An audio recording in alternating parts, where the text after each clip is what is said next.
Hi there, everybody. I'm Magna Rotenbach, and I would like to welcome you to this next session of the Purpose Economy Tele-Summit, where I will be in conversation with Jim Armstrong. Jim Armstrong is founder of MAP, Message and Purpose, an initiative aimed at providing a purpose-led guide to planning and communicating. Jim, thank you so much for taking the time to be with us today. Thank you, Magda, and thanks so much for creating this event and this platform to talk about purpose. When I came across it, I was just thrilled and extra delighted to be able to be a participant in it. So thank you so much.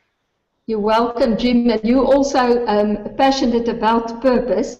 And apart from Jim's role at MAP, he's also founder of Factivist, an initiative driven by the purpose of informing and inspiring us to take enlightened actions to address the issues of our time. And then Jim is both a published business book author and published poet. Jim, today we will be exploring how to unearth, capture and communicate your noble purpose. We share this passion on igniting purpose in business and to move from a merely profit-driven to a purpose-driven society. Why is it so important for a business to be purpose-led? Does it say something about leadership as well?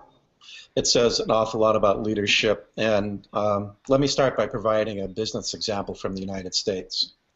Say you're an employee and you're working for a business that Fortune magazine ranks #1 among US companies for quality management. That same business you are part of is ranked in the top for employee talent. It's ranked as the most innovative company in America for not 1 year, but for 6 years in a row. The business is actually ranked as one of the most admired companies in the United States and one of the best companies to work for. And the business has received all kinds of awards, such as the Corporate Conscience Award for Environmental Stewardship from the Council on Economic Priorities. Now, with that, you'd think that this was a corporate nirvana. You would imagine a Gandhi-type CEO leading such a business. But in fact, Ken Lay was leading this business, and the business was Enron. Enron had all these award-winning programs and initiatives, but in hindsight, these programs were at the periphery of the company. Although admirable in isolation, they were what could be called window dressing for an organization that we soon discovered was toxic at its core. Enron and other businesses we know have made headlines for the wrong reasons and self-destructed because of extreme self-interest, and now are poster corps for the need for purpose and why purpose is not just so important, it is the most important aspect of business now and going forward. When a business is driven by a noble purpose at its core instead of unrelenting greed and self-serving power, it won't find itself resorting to green, white, or blue washing in order to be perceived as a business committed to making a positive difference. When it does have a noble purpose, it won't be faced with what we call the brand canyon, or an abyss or gap between the beliefs of a business and the message they are sending to the marketplace. And here's a quick example of the brand canyon. A cereal manufacturer years ago instructed the marketing firm that we were working at to reposition an adult cereal. They weren't going to change the flavor ingredients of the cereal. It really tasted like an adult cereal. And chances are children weren't going to like the taste. All they wanted us to do was change the packaging to make it more childlike and then create some TV spots to run on Saturday morning cartoons. The marketing team or the branding team that was driving this consisted of 10 men. 8 out of the 10 did not have children, and the 2 that did have children worked all the time because they didn't enjoy parenting. So I looked at this and realized that the values, if they had any values, of the organization or marketing or branding team were totally disconnected to the promise that they were making to the marketplace. And I decided that something had to be done about this brand canyon or brand gap, and the place to begin to address that, at least in the world where I was coming from, which was the branding world, was to begin to realize that businesses aren't just brands to be built, but causes to be believed in. Jim, but how do we then unearth, capture and communicate an organization's noble purpose? Where do we start? Okay. And I want to be clear that this is not some type of new age business approach or economic model. Peter Drucker in 1954, Drucker, the renowned management guru, said in 1954, if we want to know what a business is, we have to start with purpose. So I'm just following the path of Drucker. This is over 50 years of wisdom that we're embarking on now, and I think the time isn't more important to embrace what Drucker said back then, and embrace it now. But back to the question about how do we unearth, capture, and communicate an organization's purpose, we do it through a process we call MAP, Message and Purpose. And MAP evolved from our work of working with over 100 businesses and organizations and helping them unearth and communicate their purpose. And we started doing this as a blueprint for communications. And our work revealed to us that the guides or blueprints or maps that we were creating for business were indeed of great value for communicating, but they actually served as a compass for all kinds of business decision making. When you have your true north and you're in alignment with purpose, you begin to realize that you have been ignoring something that has everything to do with why you're here, and you've been focusing on things that have really nothing to do about your purpose, so you get the sense of alignment. So it's a powerful tool for not only communicating and telling your story internally with your employees, with your community that you do your work in, and with your customers and citizens, but it's a great business tool. But it all begins with this question of why. Why do we exist? Why are we here? Why do we do what we do? And we refer to this as the why axis. We're not talking about writing a mission statement. Mission statements always tell you what an organization does. We're not talking about a vision statement, and we're not crafting values and principles. We're actually getting down to the deep, deep reason why everyone from the CEO gets up in the morning and devotes their waking hours and their talents to the organization or business, to the person at the reception desk, to the person in the stockroom. Why are they getting up and dedicating their valuable time on earth to be part of this organization? And when you begin to ask why at that level, some pretty powerful things begin to emerge. And this first question of why sets the stage for everything else. Not every organization and business is in a position to do this because it takes a lot of courage and ability and willingness to be authentic and transparent when answering this question. But those who have gone through this process have come out much stronger and effective in building a culture, because the data says that when employees go to work at a place where they realize there's real meaning, turnover is drastically reduced, loyalty goes up. Communities, when they begin to realize that this business genuinely is here to make a positive difference, businesses are Main Street in America at least, and communities want these businesses to be there rather than pushing them away. So business is actually welcomed in the community for all the right reasons. And then customers, citizens begin to have a different relationship with the business. They no longer feel like it's just an exchange of commerce, but they're actually a partner in the purpose of that business, and they want that business to succeed. And the data even shows, and this is not a reason for doing, but the data even shows that customers will even be willing to pay more for that business's product because they want it to succeed, and they connect to the purpose of that.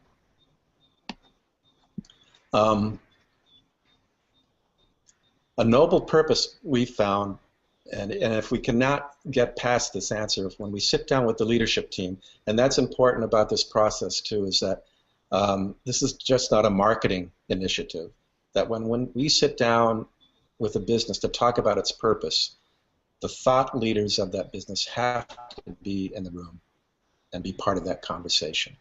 And by thought leaders, we're not necessarily talking about the hierarchy of a business. Thought leaders could be in the stockroom, they could be out in the sales force, they will be the CEO and the leadership team, but the people who are unearthing the purpose have to be respected within the organization, so when they walk out and tell the other 1,000 employees or 50,000 employees or 20 employees that couldn't be part of the conversation, What did you talk about in that room today? And when they share what was revealed, they're respected and people get buy-in. Ideally, though, and mechanisms are now in place for the entire business and organization to get involved in this conversation. So it's not a top-down experience or strictly a bottom-up, but everybody is involved in this. As I mentioned, there's lots of data revealing the fact that when businesses are purpose-led and stand for something, things like turnover go down and loyalty goes up and community goodwill increases. And you can look at this data and say, okay, let's do the analysis, commission the strategic exploration, do all this research, and validate and determine, yes, it does make sense to run our business based on a core purpose because the core purpose can be profitable. But you don't need to do that. In fact, that process could very well suck the life out of your purpose and make it so calculated and methodical and sanitized that it loses the very cachet that makes it compelling. Businesses need to just go for it because it's the right thing to do. And I'm sorry for sharing that cliche, but it is the right thing to do. And our stay on Earth is far too short to do things we know in our hearts are the wrong things to do. I call it not just common sense, but good common sense, and we can use more of that. This is about moving forward and, yes, making mistakes and making sacrifices and stumbling, but also experience glorious successes and breakthroughs based on this uncompromising drive to do the right thing. And that right thing is grounded in purpose.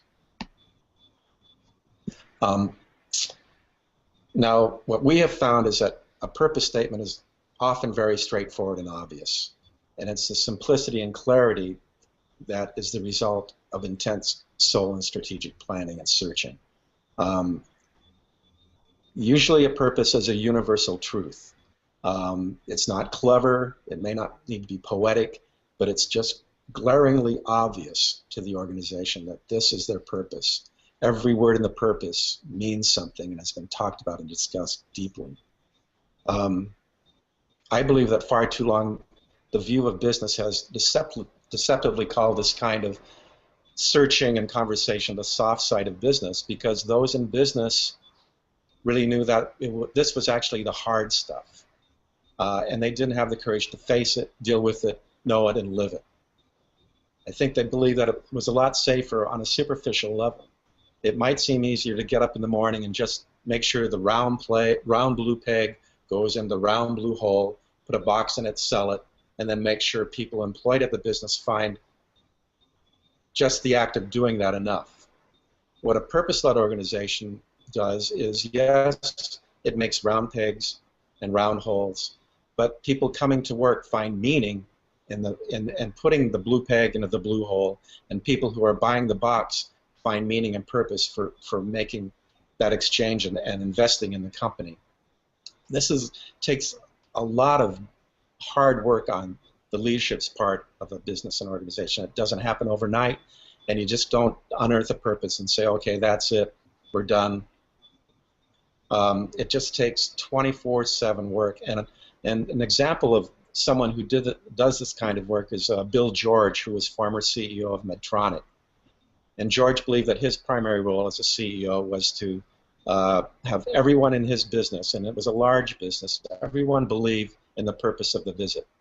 And he visited the Medtronic factory assembly area, and he asked one of the top performing employees in the factory, who was a Laotian immigrant, what was the key to her process. And she replied, and I quote, "I make heart valves that save lives.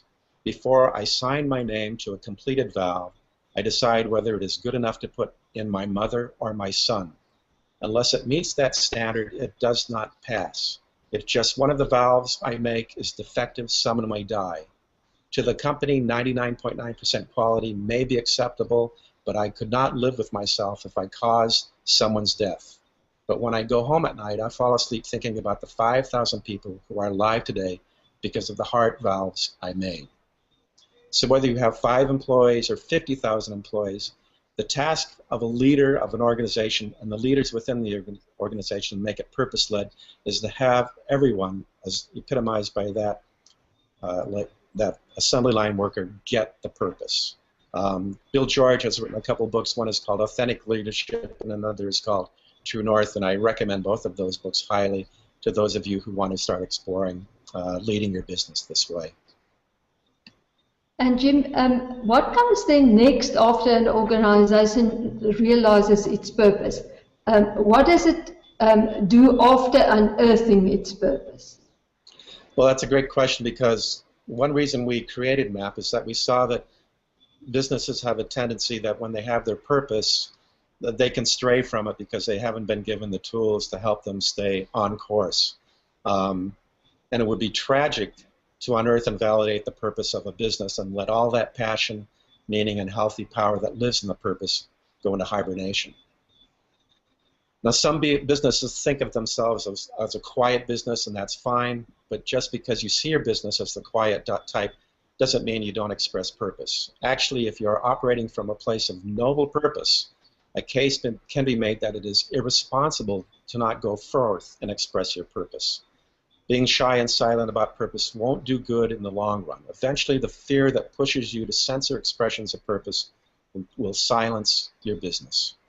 If you are accepting the proposition that you're a noble purpose to be believed in, there is no room for fear.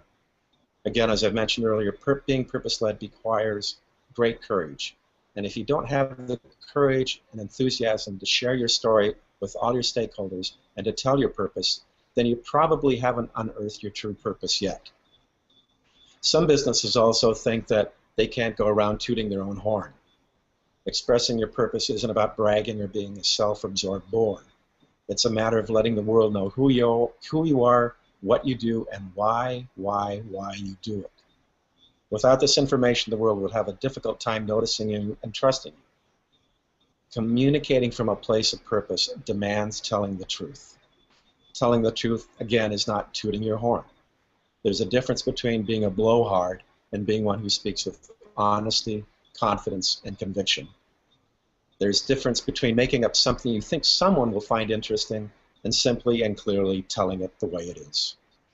You will be amazed at how hungry your employees, your customers, and your communities are for a business that can honestly tell the truth and be direct with them.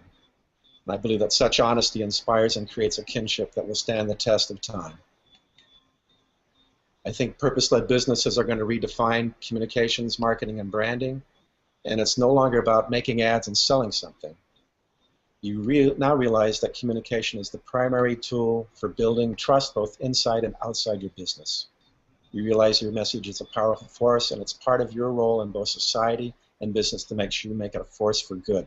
A force that informs, educates, enlightens, inspires, and promotes acts of goodwill and change in behavior, leading to healthier and happier outcomes. So don't be shy or silent. Be bold. Talk about what hasn't been talked about before. Challenge all the resistance to sharing your purpose, and reflect on that resistance and turn it into a strength. John D. Rockefeller, and I'm amazed I'm quoting John D. Rockefeller, on a good day ascribed to the principle that next to doing the right thing, the most important thing is to let people know you're doing the right thing. Well, your purpose is your right thing. Now it's a question of how you value letting the world know about it. And once you have alignment on purpose and the reasons for communicating your purpose is important, then you can move on to the next question. Yes, and then that next question is, who should a business connect with, engage and build healthy relationships with, in order to achieve its purpose? Because I think the playing field changes when you really link into your purpose, and also changes who you connect with and who you find resonance with. When we ask a business to tell us who your audience is, 90% of the time the business will claim it has many audiences and list upon lists and categories upon categories of audiences. And certainly from a marketing standpoint, it's important to be concerned about all the touch points you have, and there should be consistency when speaking to all those audiences. Yet, especially when you're purpose-led, there are certain primary audiences that you need to focus on in order for your business and organization to achieve its purpose and to be successful in the truest word of success.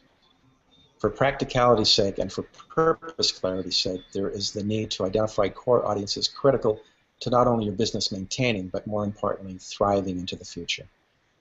We usually work with very tight, realistic budgets, and the need to be as clear, efficient, and compelling with messaging is paramount. So we make the business organization prioritize and commit. You need to acknowledge, affirm, and act upon knowing whom you, as a purpose-led business, need to connect with first and foremost for your purpose to endure and advance. A purpose-led audience actually becomes your partners in purpose. Typically, businesses and organizations have done some research from audience and markets, and we love looking through that data through the purpose lens. This is where a kind of courage arises that isn't present in mainstream marketing and branding. Mainstream branding looks at external audiences and then pushes for shaping, manipulating, spinning, and actually contorting a value proposition to fit the external world's wants and needs, or what it thinks that world wants and needs. Purpose-led communications indeed respect the needs and wants of the external markets and customers, but that respect is always guided by the internal and externally championed purpose. It is shallow, superficial, and short-term to shape your products and services based on what the market wants today on Tuesday, without any sense of how Tuesday's desires impact on your long-term goals and objectives, since those long-term goals will impact generations to come. And that's a key part of the definition of a purpose-led business, and that is an active concern about the life and health of all generations to come, not just the quick sell today. The purpose-led approach to audience determination and customer engagement is based on the long view. It's authentic, it's transparent, and fearless in the promise it can offer the world, and then because of that courage and fearlessness, it can take all kinds of whims, trends, and ups and downs without having to constantly reinvent itself. It's a purpose that comes from both the heart and mind of a business and speaks to the hearts and minds in ways that transcend branding and marketing as usual. Now, along with classic demographic and psychographic analysis, the process of a purpose-led business determining its primary audience requires the business to be comfortable in its own skin and not to be controlled by the need to be all things to all people. It also demands the business come to grips with the fact that there is in fact a group out there that will profoundly influence the well-being of the business. This isn't a confirmation of the rule that the customer is always right or the customer always comes first. The businesses that we have had the honor of working with realize that if the purpose is right, and as blasphemous as it may sound, they may find that their employees come first, or the community comes first, or the environment comes first. So when you have your core audience pinpointed, you're ready to move on to the next question. And that question, Jim, is all about promise. What can a business-led business promise its core audience? What benefits can it provide them? You're right. The next question is the shift from purpose and people that you need to connect with to the promise you can make to those people. And only your business can make that promise to those people. This is the answer to the question that moves from cause to effect. Your business purpose will be quite meaningful to your organization, but it may not have such a directly applied benefit or passion point to other key audiences. So now you must be able to translate your purpose to a promise, or you may call it a benefit statement, or you may call it a value proposition. This is the part of your communications that serves the interests of your key audience. It's the answer to what's in it for me. For example, a technology transfer group's purpose or reason for existence could be to ensure their discoveries improve the human condition. But what about the promise they make to their primary customer, a CEO of a technology-driven company? They hope that this CEO is attracted to the technology transfer group purpose and that they live and breathe that purpose. But what the technology transfer group promises that CEO first is that they have over 1,000 freshly patented technologies they can choose from to take to their customers who are eager for innovation. This promise is not their purpose. This promise is very specific to the core audience needs. Sometimes we have found that the purpose can actually be embedded or integrated into the promise or benefit statement. Oftentimes it isn't. The key to creating an effective promise or benefit statement is similar to unearthing and capturing your purpose. It needs to be real, truthful, and authentic. But what makes your promise different from your purpose is that your promise is unique to you. It is something only you can legitimately promise or offer. Whereas many purposes are universal truths, your promise statement should be your point of differentiation. For example, your purpose could be to alleviate poverty. chances are there will be other businesses or organizations that have this as their purpose, which is good and great, but they are in different industries or in different markets. And if they are in a similar industry to you, you most likely are promising to help alleviate poverty in ways that they aren't. So let's take a minute and discuss the difference between features and benefits. Benefits are the good things that happen to your customers or core audience when they engage in your business products and services. The most effective communications focus on a single important benefit statement. For example, features of a shoe may include what the sole is made out of, how pointed is the toe, the architecture of the arch, the color choices that it offers, and does it come with a guarantee. Your promise often emerges from the experience of using your product or service. Classic benefit statements, we usually talk about how convenient products or services make things or how they save time and cost. A brochure you have may list features, but the most important impressions made is based on benefit. Car buyers may not determine their purchase based on the steering radius or tire pressure or the number of cup holders. They buy the car because how it will impact their life in general. How do they feel in the car? How will others feel in the car? Will their children be happy in the car? Will grandma be comfortable? This is an emotional appeal. It touches what people think of themselves and makes the car part of that definition. Now imagine if you take this classic thinking of features and benefits and integrate it into the power of purpose. What if your purpose is to provide a car that is actually good for the environment? The car itself is a water and air purification system. Suddenly, the emotive connection to your product runs deeper and across generations.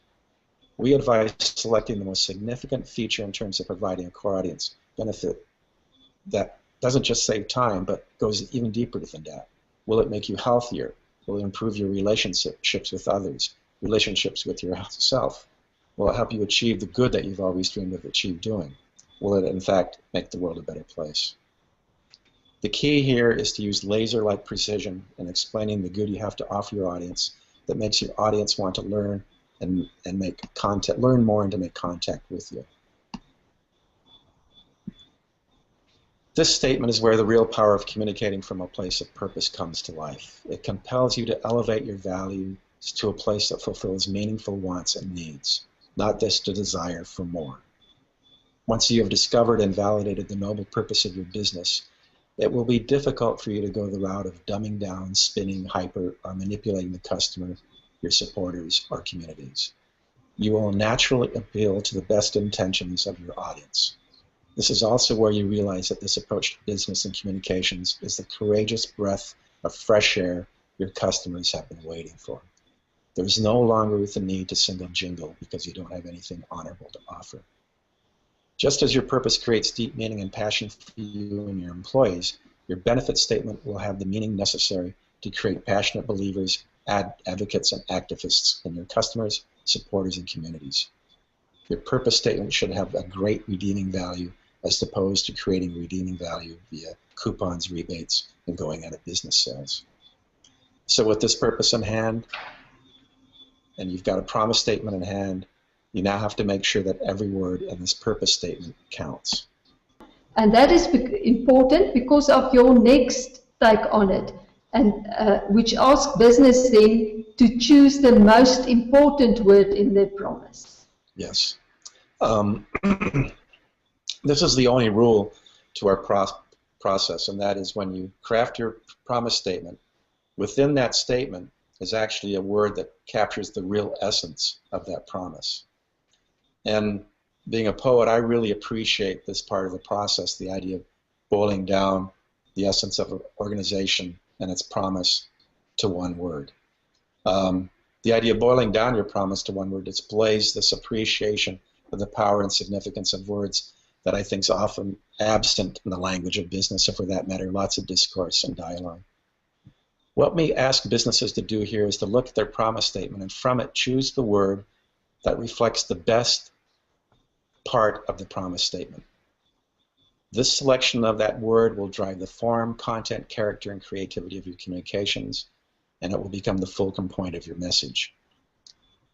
This is a question that will pull the planning team or the leadership team of an organization or business in two directions. The first will be the desire to achieve something they really have never done before. capture the essence of their message in one word.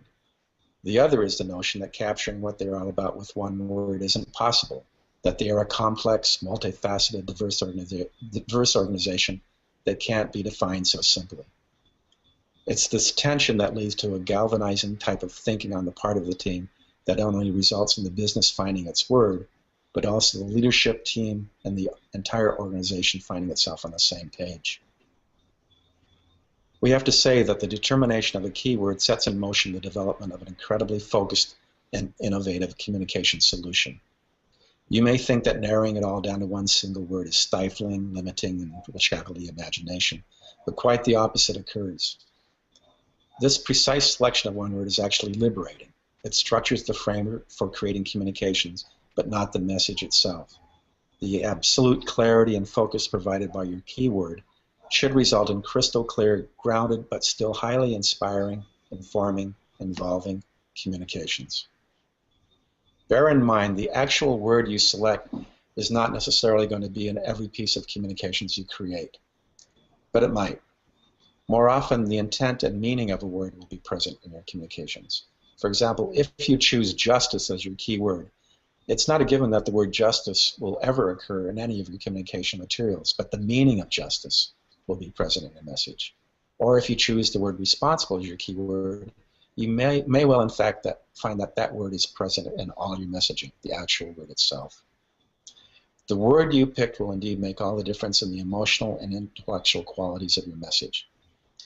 You've probably heard this example before, but I can't help but share it, that if Dr. Martin Luther King had announced, "I have a strategic goal," instead of "I have a dream," those two statements take you to two totally different places. So your word choice will change meaningless meanderings and the need for new quarterly marketing themes and campaigns into more of a powerfully steady statement. Consider the weight and intent of your word and the words that it comes from within your promise statement. Don't hedge your words. Realize what a difference it makes to say "I should" or "I ought to" versus to say "I will." We all know that words play an undeniably bigger and bigger role in our world.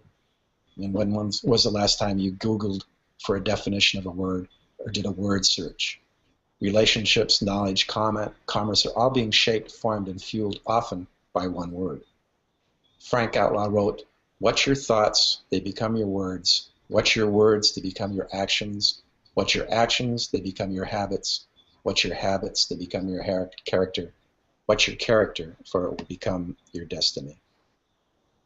So with your word in hand, you're now ready to continue determining your map coordinates and principles you will operate to achieve purpose, deliver promise, and improve the lives of your core audiences. What are some other key questions a business must answer in order to create a purpose-led map? One question is, and originally when we started doing this kind of work 15 years ago, we talked about the competitive climate. But more and more we're focusing on the collaborative climate. That's not to say that we don't have to address the competitive climate. So let's talk about that first. What are the emotional, psychological, political, and economic obstacles blocking your path? You should reveal and discover all the other businesses and organizations that are or could be competitors, and call out any other issue that may be standing in the way of you achieving your purpose. They can be internal obstacles within your organization, such as cultural or operational or resource issues. These obstacles can be readily evident, big, and sometimes monstrous, or they can be hidden landmines or stealth-like forces awaiting beneath the radar. Whatever or wherever they are, make sure you take note of them.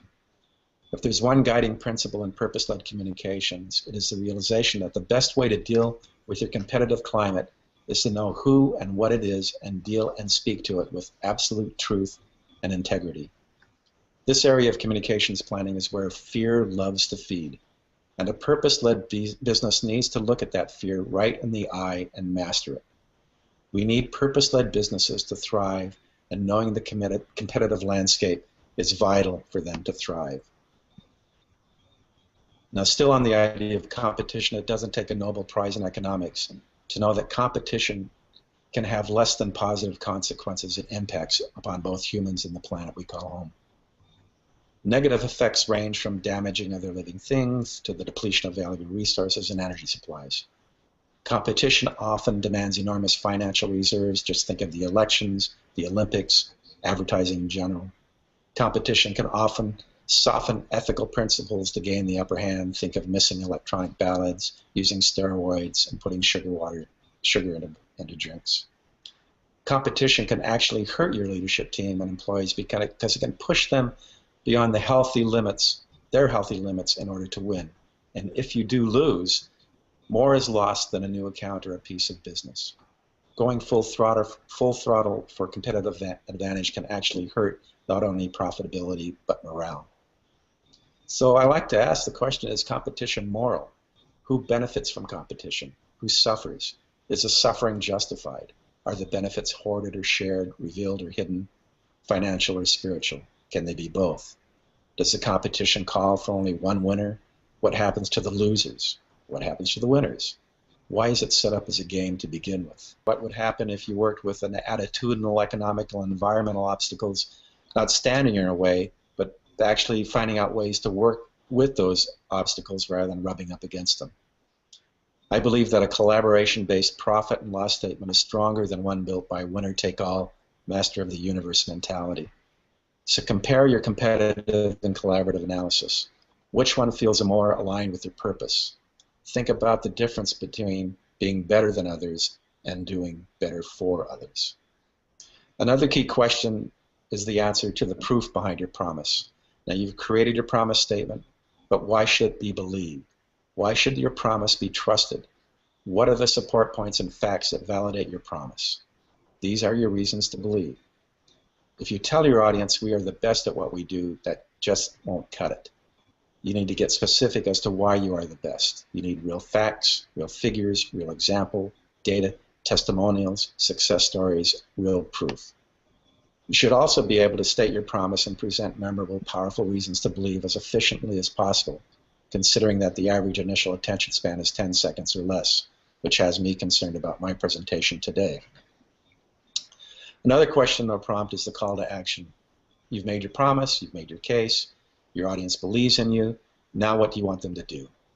You've created a beautifully designed brochure or an exquisitely produced TV spot or an engaging website, but there's no clear call to action. Your recipient has to guess what you want them to do. You can't assume that your customers will know why or how they should act. You must help them make that action. Your purpose-based call to action must be sincere, genuine, and from the heart. And they found that an effective call to action that has those qualities can result in 20 to 30% increase in people participating and engaging you. So make sure also that your call to action is sensitive and respectful of where your audience or your customers or your partners currently are in your relationship with them. Another question to address is, what is the personality or what is the voice of your business? This is the question where you really need to know thyself. Imagine your business organization as a person. That person has a personality. Now, if you don't believe this, stop for a moment and picture in your mind American Airlines and what kind of image appears. Now picture Virgin Airlines. Both are airlines, but have completely different personalities. What do you see and feel when you picture IBM? Now think of Apple. There are big differences in personalities here as well. So stay with me on this. It's not an odd question. It's actually a critical question that helps a business transcend old school thinking that every business or organization are merely lines on a ledger sheet. Your business looks and acts in a certain way. Although this may sound a bit silly to some of you, it's incredibly important. What you are in fact doing is giving your business a human framework. This is necessary when driving your business from a purpose-based foundation, because with purpose comes with passion, and with passion comes with humanity, and with humanity comes a place where business strips away the protective, suffocating armor it has worn for too long. A business that performs from a place of purpose must engage the marketplace as a living, breathing organization, not as those lines on a letter sheet or a financial statement or a stock market code or a commodity mindset. To trust you and do business with you, your audience needs to know who you are. Therefore, you need to know who you are. This is not an exercise in cosmetics or makeovers or turning yourself into something you think the marketplace wants to see. That's old school branding. This is an exercise in realizing who you really are and feeling comfortable in that skin. This is about your business capturing its authentic personality. This is not about building a brand, but building character. This is about making sure your story is told the only way it can be told. Answer this question the way it should be answered, and you will find the voice of your communications to be much more confident, compelling, and rich with valuable content. Your employees, your customers, and the communities are actually looking forward to getting. There is, of course, another question to answer for purpose-led businesses to communicate effectively. And these are questions that we won't have time to get through today. But what we've provided you with here today are the coordinates that we think are really important for going forth as a purpose-led organization.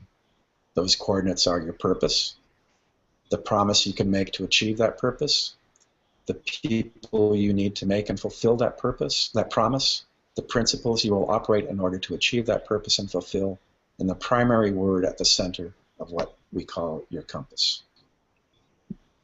Jim, thank you so much for sharing those coordinates, and well done with that. And little wonder then that your business is certified a B Corp.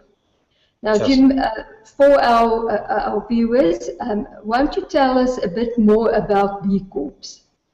Certainly, I'd love to. B Corps are certified by the nonprofit B Lab, and they meet rigorous standards of social and environmental performance, accountability, and transparency. The certification program evaluates and rates businesses similar to a way that LEED certification is used for buildings or fair trade is used for coffee and chocolate. There's an assessment that's used to analyze a company's social and environmental impact in great detail and benchmark it against the work of other companies. This helps to differentiate companies that are greenwashing from those that are actually walking the walk, and living their purpose through their practices. The assessment addresses issues such as how a company treats its employees, the value of their philanthropic programs, the ethics behind their governance, the sustainability of their supply chains, and their energy footprint. The scores are transparent, and you can actually view them on the B Corp website. We actually amended our articles of incorporation to reflect our B Corp values to the effect that decisions we make must take into account employees, community, and the environment, and not just focus on profit. We were certified as a B Corp, I think about almost 5 years ago, and they continued to recertify, and 2 years ago we went through the recertification process, and I looked through the assessment questions in the process, and it was much more difficult than we were the initial assessment. I thought, boy, I don't think we're going to make it this time. This is much tougher, which is great for them to increase and make it tougher. But we actually scored higher, which was a major relief, because I didn't think we had what it took to continue to be a B Corp, but in fact we were in a stronger position. So that's what B Corps are. Yes, and for sure a better way to do business, and they are surely pioneers of what might become a standard in business conduct. If we can collectively drive the uptake to purpose as a strategic imperative, that would obviously lead the whole purpose economy with speed to scale. B Corps are creating higher quality jobs, and they're improving the quality of life in their communities. And as the movement grows, it's become increasingly a powerful agent of change. Be the change. B Corps are passing laws, and they're driving capital. Today, there's a growing community of more than 950 certified B Corps from 32 countries and 60 industries working together toward one unifying goal: to redefine success in business. I think the B Corp movement has been phenomenal. I think when we were certified as a B Corp, there were probably 160 or 170 B Corps. Like I mentioned, there are 950 today. But will all this be fast enough to make the purpose-led economy universal? All I can say at this point is I hope so. Jim, thank you so much for taking the time today to be here. And we're looking forward to get closer involved on the Proudly for Purpose platform as well, and to share in the great insights that you have available, and your poetic way of conveying those. Much appreciated. Thank you again, and for offering me the time to share my thoughts on purpose, and best of luck with this fantastic platform and initiative. It's terrific. Thank you, Jim. And to our viewers as well, take care, and remember, live your purpose.